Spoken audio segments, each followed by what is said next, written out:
Hello children, so in the previous class we started with this chapter, lesson number 3, soil erosion and conservation. We learned how the soil is formed, what is soil and the importance of soil, different layers of soil, what is soil erosion and the different agents of soil erosion. The different agents of soil erosion we covered water and wind, the natural agents. Now coming to the human activities. Now children, what is erosion? Carrying away of the topmost layer of the soil from one place to another by natural agents or by natural agents like wind and water. Okay. Now wind and water we can't help because it's a natural agent. But because of some of the human activities, it is causing the wind and water, such agents to do more of soil erosion, to cause more of soil erosion. Okay, and we have learned that plants, the roots of the plants, they go inside the soil and it holds the soil particles together. Correct? It holds the soil particles together, and when such natural agents, when the soil faces such natural agents like wind and water, because of the roots of the plants inside the soil, it will hold the soil together. It will not allow the soil to easily get washed away or blown away. Okay, but some of the human activities, because we require plants, different parts of the plant, especially the wood of big trees. The bigger the plant, the more dense the roots will be and more deeper it will go, and it will hold the soil more firmly, means more strongly. But we humans, to meet the needs of the wood for human beings, what we are doing? We are cutting down the trees. So this phenomena is termed as deforestation. When in one particular area we cut down the trees randomly, then it leads to deforestation. That means you can split this term, deforestation. So D means less. Like how we say depleted, means it has become less. So forest has become less. That means trees have become less. We have cut down the trees for our needs and for our purposes. So when we cut down the trees, what happens? Just the opposite. The plants will be rooted up, will be uprooted. Then the roots, there are no roots for the soil to hold. Then what happens?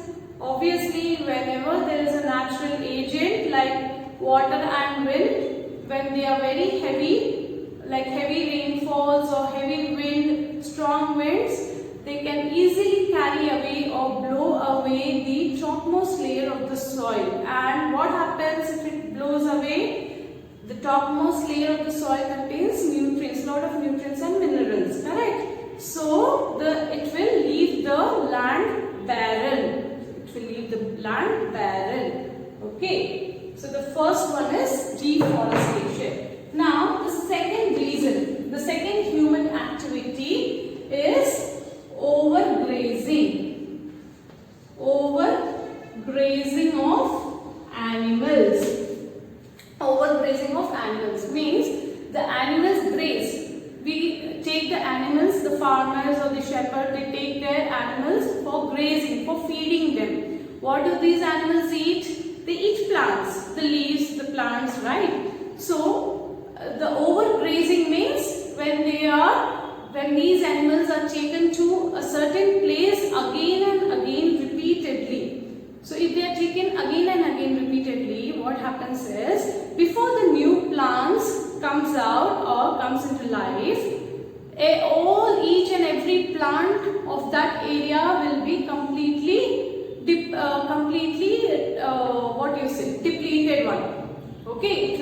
completely taken out. There won't be any plant left over in that place. So what happens then if there is no plant? Again, the wind and water can act on such area and it will carry away and it will cause the soil erosion. So what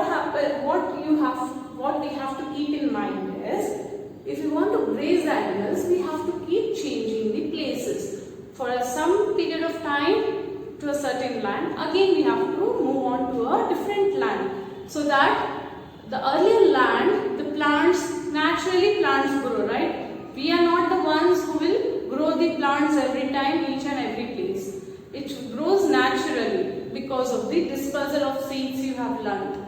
So let the plant grow in that area, and again the animals can come back and graze in that area. So it has to be changed periodically, the place. So we have to avoid overgrazing of animals. Now the next human activity is plowing. Plowing. So plowing means digging the soil. So plowing is carried out usually during when the farmers try to put in the seeds. So before putting down the seeds or the plants or the saplings, the farmer will plow the field. So plowing has to be done, but there is a condition. So if you are doing plowing, you should not leave the land without any seeds or sapling for a long period of time. If you are plowing or digging the soil and just keeping and you are waiting for few days, okay, then again the wind, strong wind, and if there is a heavy rainfall happening, what will it do? It will again cause soil erosion. It will take out the nutrient-rich soil from one place to another place. Okay, so plowing, whenever it is done, there should be a proper gap between plowing and seeding. Okay. Then the next point is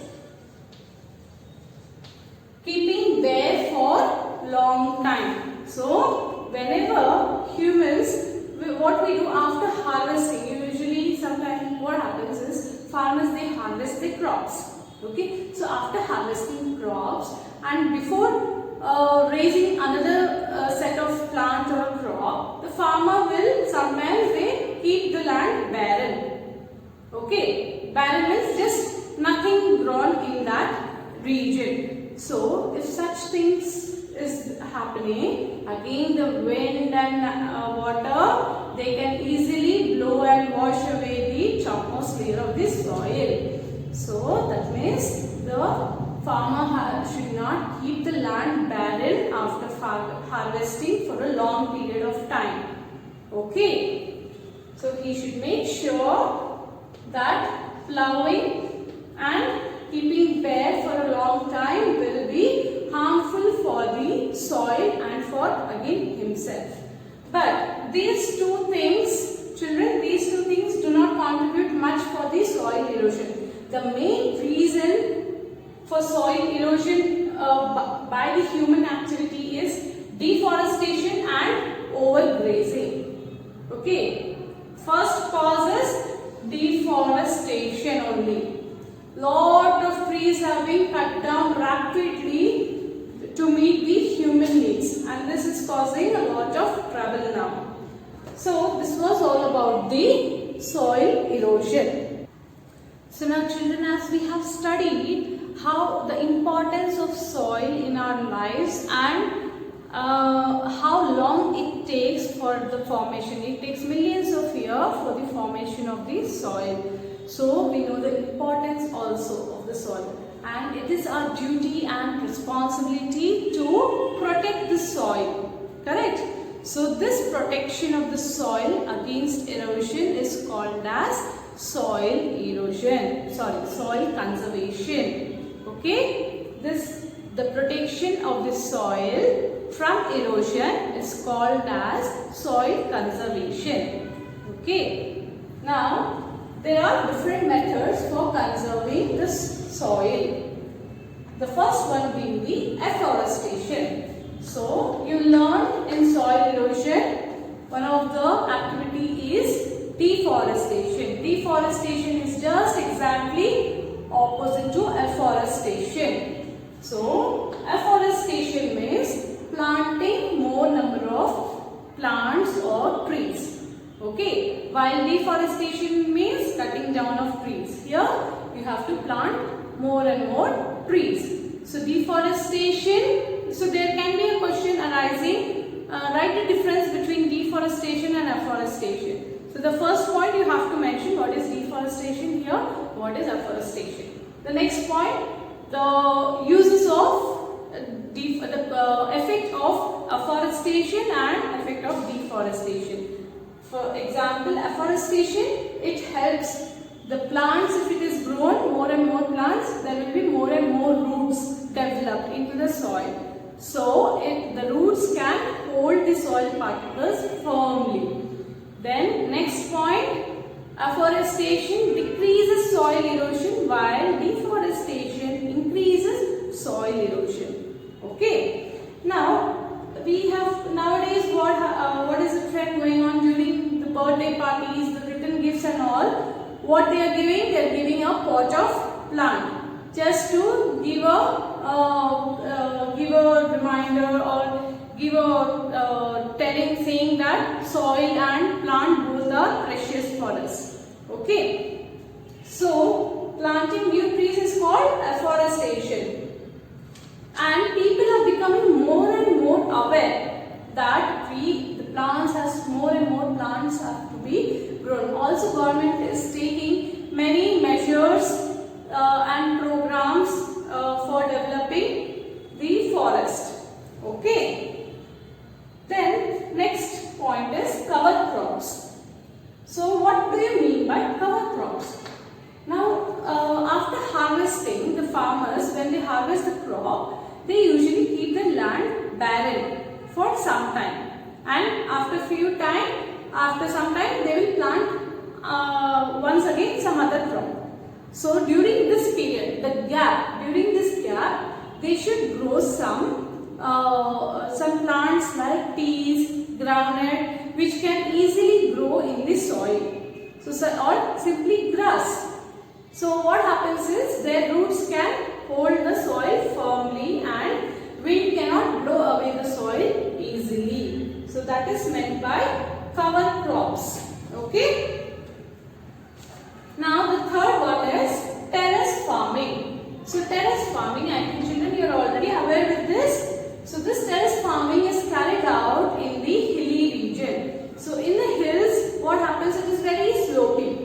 So when the water falls on the hills, it will have a great force and it will slope down, it will come down very fast and it can cause a lot of soil erosion. So what can be done is this kind of hills. See here it's shown in your textbook. This kind of hills can be cut down into steps. It can be cut down into steps. So what happens in this case?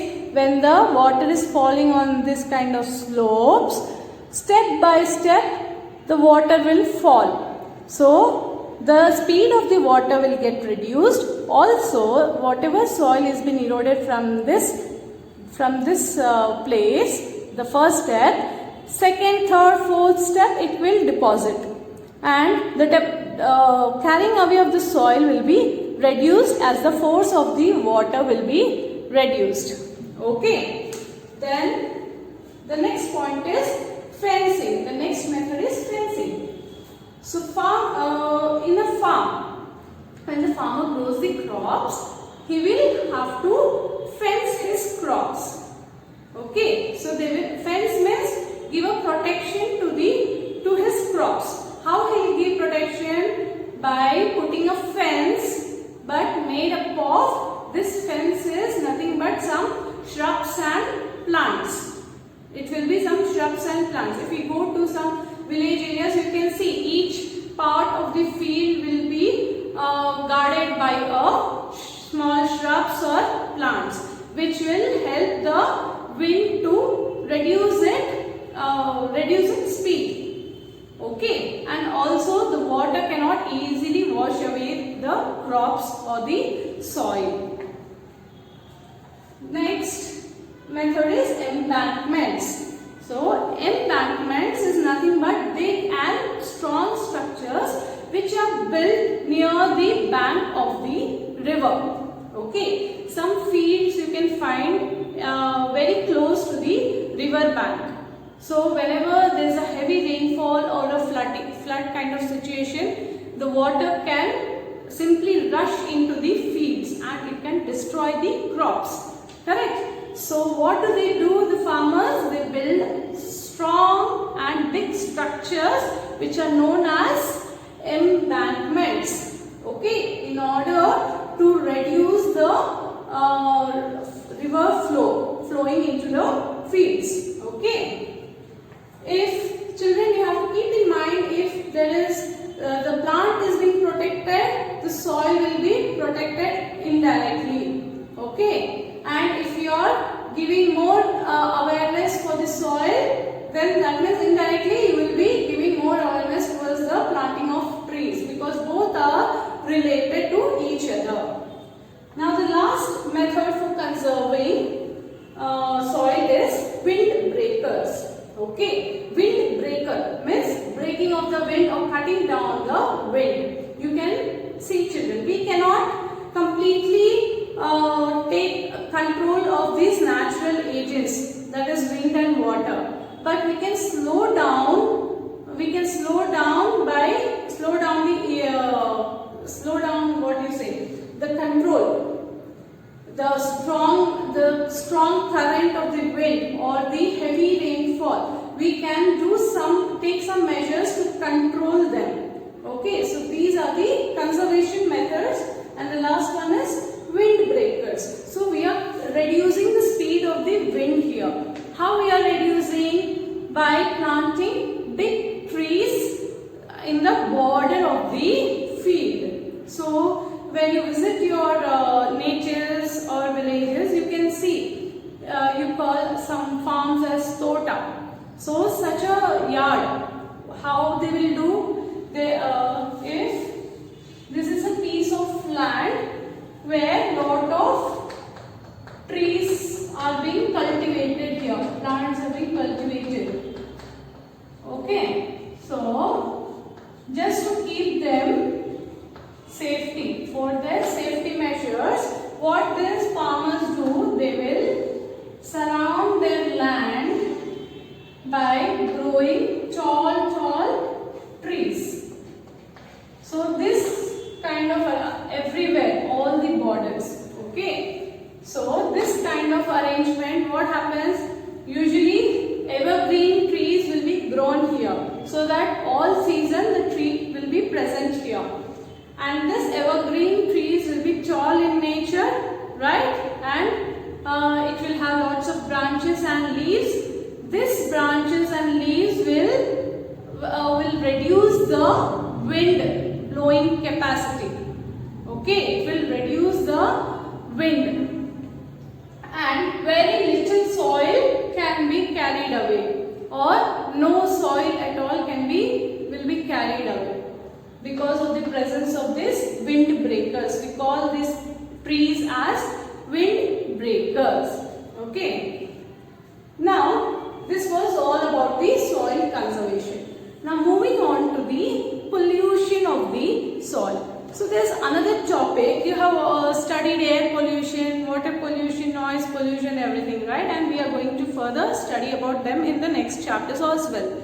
But there's one more pollution called as soil pollution. So soil, we keep the garbage, we keep throwing the garbage here and there in the soil, right? And there are many non-degradable materials which cannot be decayed or which cannot be degraded further. And these kind of materials, they are causing a lot of soil pollution. And because of this, the nutrient capacity is getting reduced day by day in the soil. Also, the growth of plants will be reduced because of this. And also excessive use of fertilizers, excessive use of insecticides and pesticides is causing this soil pollution. Okay, so we have to stop using more and more insecticides and pesticides.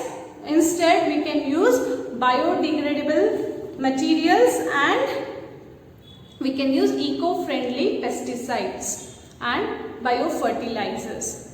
Okay, so that will protect our soil very much and it will help the plants to grow more, which in turn all the living forms on earth will be benefited with that. Okay, now moving on to the TB exercises. Take out page number 204, children. So the first main is the A main, fill in the blanks. First question, soil is formed due to the weathering of rocks. W-E-A-T-H-E-R-I-N-G, weathering of rocks. Second, the upper layer of the soil is called as topsoil. Next, the carrying away of topsoil from one place to another by natural agents is called as soil erosion. E-R-O-S-I-O-N, erosion. Fourth, the factors that are responsible for soil erosion are known as agents of soil erosion. Next one, the cutting down of all the trees in an area is called deforestation. D-E-F-O-R-E-S-T-A-T-I-O-N. B main, write true or false. The first one, protection of soil against erosion is called soil conservation. True. Second, planting new trees and plants is called deforestation. False. It is called as afforestation. Third, terrace farming is done in plains. False. It is done in hilly regions. Fourth one, embankments along the bank of the river can protect field from floods. True. Fifth, materials which do not decompose easily are known as biodegradable material. False. They are called as non-biodegradable. So next main, match the following. Soil pollution, non-biodegradable. Cutting down trees, deforestation. Planting more trees, afforestation. Loss of soil, soil erosion. Protection of soil, soil conservation. It is conservation, not conversion. You can write here conservation. There's a spelling mistake there. Okay. So that's all, children. Thank you.